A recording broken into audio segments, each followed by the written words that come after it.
Hello வணக்கம். இது உங்கள் சிவி ஜோன். ஸோ எல்லோரும் எப்படி இருக்கீங்க? இப்போ பார்த்தீங்கன்னா லைவில் வந்து ஒரு சம்பவம் போது, அதாவது தீபக்கு, அப்புறம் பிரியங்கா, மஞ்சரி இவங்கெல்லாம் சொன்ன தகவல், நிறைய ரகசியங்கள் இதெல்லாம் வெளியே இருக்குது, இதெல்லாம் நீ மாற்றிக்கோ அப்படின்னு சொன்னதுக்கப்புறமா விஜய் பார்வதி கமருதீன்கிட்ட ஒரு விஷயத்த ஷேர் பண்ணுறாங்க.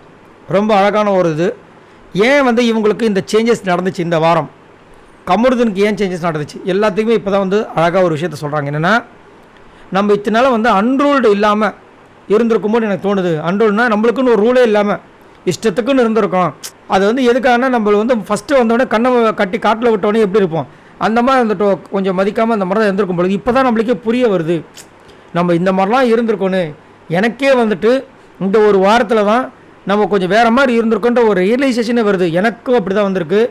மேபி அரோரா பக்கத்தில் உட்காந்துருந்தாங்க, அவங்க சொல்கிறாங்க மேபி உனக்கு வந்திருக்கலாம், கமருதீனுக்கும் அது வந்திருக்கலாம். அது மாதிரி வந்துட்டு இப்போ தான் எனக்கு தோண நமக்கு இதுக்கப்புறம் நம்ம கண்டிப்பாக ப்ராசஸ் பண்ணணும், இதை விடக்கூடாது அப்படின்ற மாதிரி ஒரு விஷயத்த சொல்லும்போது பார்க்குறதுக்கு பரவாயில்லையே, இந்த பொண்ணுக்குள்ளே இந்த மாதிரி ஒரு விஷயம் தோணியிருக்கேன், பரவாயில்ல கமருதீனுக்கு இந்த மாதிரி விஷயம் தோணுது அப்படி. ஏன்னா கமருதீனும் பார்த்தீங்கன்னா நிறைய இடங்கள் சொல்லுங்கள் அப்படின்னு ரொம்ப ஆர்வமாக கேட்குறேன் நான் எப்படி இருந்தேன். அப்போ தான் தீபக் சொல்லியிருப்பார், இல்லை ஒன்றை மாதிரி எனக்கும் தான் நடக்காத ஒன்று நடந்ததை நினச்சி நீயா ஒன்று திங்க் பண்ணிப்பேன், அதை முதல் மாற்று, நீ கொஞ்சம் கான்ஃபிடென்ட்டாக இரு, திங்க் பண்ணு, பாசிட்டிவாக திங்க் பண்ணு, அப்போ பாசிட்டிவ் நடக்கும். நெகட்டிவாக திங்க் பண்ணது நெகட்டிவ் தான் நடக்கும். அதனால் எப்பயுமே மைண்டை வந்துட்டு ஒரு ஸ்ட்ரெஸ்ஃபுல்லாக வச்சுக்காமல் ஒரு இதில் இரு. உங்கள்கிட்ட நிறைய திறமைகள் இருக்குதுன்னு கமருதீன் கிட்ட சொன்னார். அந்த டிராயிங் எல்லாம் பார்த்து ரொம்ப இம்ப்ரெஸ் ஆகிட்டார். இதெல்லாம் வந்துட்டு யூஸ் பண்ணு, அப்கமிங் டேஸில் யூஸ் பண்ணு. அதேமாதிரி நல்லா பாட்டு பாடுறாரு, அதேமாதிரி நல்ல ஃபிசிக்கல் டாஸ்க்கெலாம் செம்மையாக வந்துட்டு பண்ணுறாரு. இன்னும் வாய் தான் கொஞ்சம் அதிகம், அதை கம்மி பண்ணிட்டாருன்னா செம்ம மாதம் இருக்கும்.